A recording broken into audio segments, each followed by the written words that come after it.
All right, free speech. Well, it has to be fought for and it has to be protected, and it's been, I think, more under threat in places where you think it would be really, really protected than one could possibly imagine, and that is primarily our academic institutions, our universities. And I would say Massey University leads the charge in terms of being kind of anti-free speech or speech they don't like. So I was surprised to see a statement from our friends at the Free Speech Union that they welcomed the rejection of an academic freedom policy that for 4 years has been doing the rounds and under development at Auckland University. But they have good reason, and I think the academics at Auckland have good reason to have said this policy sucks. And to find out why, we are joined now by Steph Martin. She is Stakeholder Relations Manager at the Free Speech Union. She joins us by video link. Steph, thank you very much indeed for your time. One might have thought at first blush that a policy about academic freedoms would ensure them, would protect them, would enshrine them in the operations of Auckland University. One would think. Yes, it's quite a remarkable thing, I think, about this policy, actually, and probably the same could be said, as you say, for other universities. I would think the same thing about Massey, and I'd have questions about AUT as well.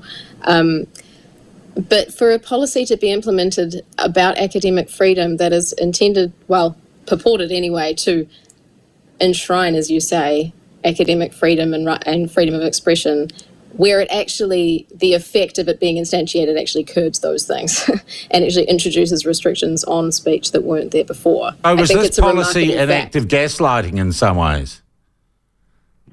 Well, I think probably we could talk about it in those terms, I suppose.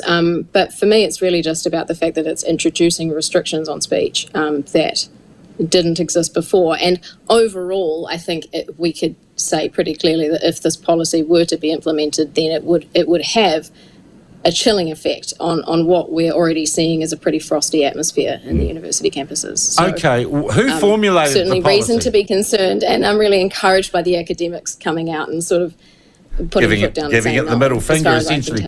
Who wrote this policy? Who formulated it? Well, it's been through, it's not, I couldn't name the individuals for you. It's been through, as you say, several rounds of development, and it's been through several working groups, and the Free Speech Union's been involved in two of those working groups at least. But it got presented anyway by the university executive to the Senate, which is made up of the professoriate. So the Senate is all the professors, academic staff, some student representatives, staff representatives. Yeah. Okay, and how, by what margin was it rejected? Well, I couldn't give you exact numbers. The minutes haven't been released yet, and I'm not sure of the exact number, but certainly the understanding that I have is that the word overwhelming is the word that's been used, an overwhelming majority. Majority, okay. Has what were its worst aspects? Well, difficult to rank them, but maybe I can walk you through a few of them that we think are really concerning. One would be well-being. So we see a clause that talks about reasonable and proportionate regulation of conduct to enable the university to fulfil its duty regarding the well-being of staff and students. Oh, that's the old occupational safety and health bullshit that Massey pulled to get, was it speak well, that's up the for next women? one I was going to get to, yeah. Yeah. So that allows people to cry bully. Restricting freedom of expression on the grounds of health and safety, that's another one we see. Yeah. Okay, so that's all just cry bullying. Let's make cry bullying okay. Both are problematic very much. In the sense of prioritising the avoidance of harm over academic freedom. And harm could be defined as offending someone or hurting their feelings, couldn't it?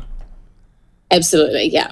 And that's a serious concern that we have, is that inevitably that kind of clause is going to lead people to stifle their speech and start to self-censor, probably even more than we already observe is happening. We know that this is already happening on university campuses. one of my wonderful colleagues, Dr. James Kierstead, you know this from the New Zealand Initiative, which I'm also an adjunct with.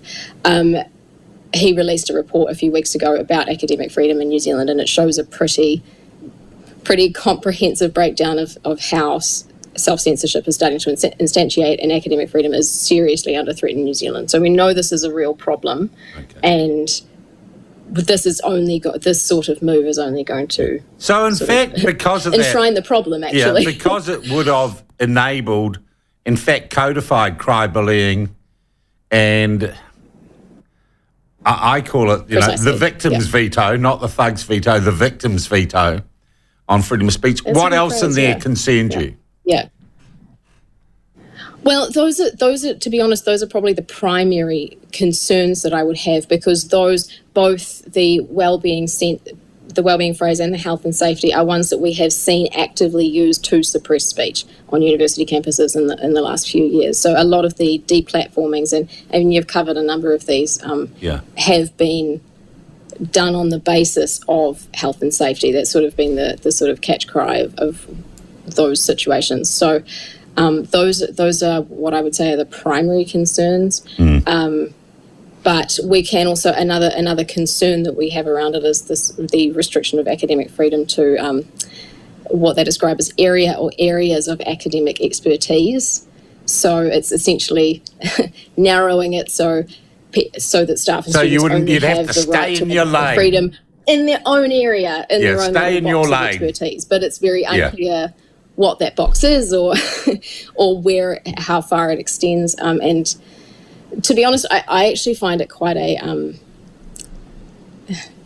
it doesn't speak of a high opinion of their own staff to me, that they would be saying something like that. It sort of indicates that they've sort of discarded the idea that staff and students might actually have some generalisable expertise that they could contribute to the community. Do you think academic freedom and academic freedom of speech is something that should be codified, that should have rules around it? Because it seems to me that freedom, true freedom, is, as you say, the trust to exercise that freedom without a set of rules. As soon as you codify something, you immediately make part of that outside the rules, and therefore people can be justified in shutting it down. Surely real freedom would be to allow people to make their own mistakes, to operate within a culture, and that culture to itself organically change